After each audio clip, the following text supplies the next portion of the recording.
পবিত্র ঈদুল আজহার ছুটির পর প্রথম সাপ্তাহিক ছুটির দিনে ঢিলে ঢালাভাবে বেচাকেনা চলছে রাজধানীর বাজারগুলোতে। ক্রেতারা জানিয়েছেন সাধ্যের মধ্যেই মিলছে বেশিরভাগ সবজি, তবে মাছের বাজারে দাম বাড়তি নেওয়ার অভিযোগ করেছেন তারা। সয়াবিন তেলের দাম বাড়ার পর অনেকটাই কমেছে এর সংকট। ব্রয়লার, কক, লেয়ার মুরগির দাম তুলনামূলক কম থাকলেও দেশি মুরগির দাম বেশি হাঁকছেন বিক্রেতারা। বাজার ঘুরে রিপোর্ট করছেন জান্নাতুল ফেরদৌসী।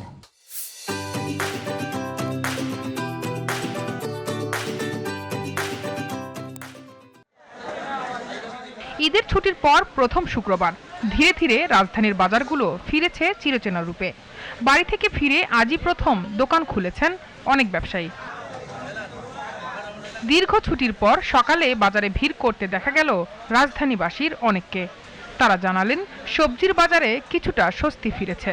বেগুন, ধুন্দুল, কাঁচামরিচ সহ বেশিরভাগ সবজি সাধ্যের মধ্যে পাওয়া যাচ্ছে। কিনেছি পটল, ঝিঙ্গা, কাঁকরোল, করলা। আমার কাছে 60 টাকার মতো গড়ে পড়েছে। পটল 60 টাকা কেজি, ভেন্ডি 60 টাকা, মুখি 80 টাকা, করলা 60 টাকা। ব্রয়লার মুরগির দামেও স্বস্তি রয়েছে। ঈদের আগে বেড়ে যাওয়া কক লেয়ার মুরগির দাম তুলনামূলক কমেছে, তবে দেশি মুরগির দাম লাগামহীন। কক মুরগি ঈদের পরে দাম একটু কম মনে হচ্ছে, 380 370 টাকা দিয়ে কিনছি।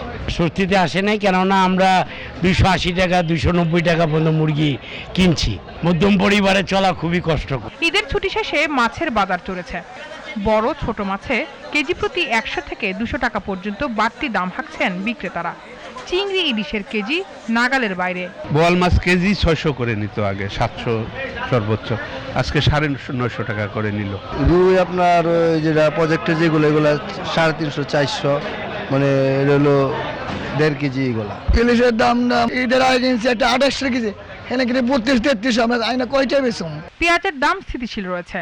সয়াবিন তেলের লিটারে দাম বেড়ে যাওয়ার পর থেকে স্বাভাবিক হতে শুরু করেছে সরবরাহ। এর আগে কোনো পেঁয়াজের দাম বাড়ে না, জাস্ট একটু কমতি ভিতরে আছে। আর তেল তো সরকার যে বাড়াইছে, বাড়ানোর পরে 5 লিটার তেলে আগে ছিল 950 টাকা, এখন 975 টাকা হয়েছে। বাজার মনিটরিং এর পাশাপাশি নিয়মিত তদারকি এবং সিন্ডিকেট ভাঙ্গার দাবি জানিয়েছেন সাধারণ মানুষ।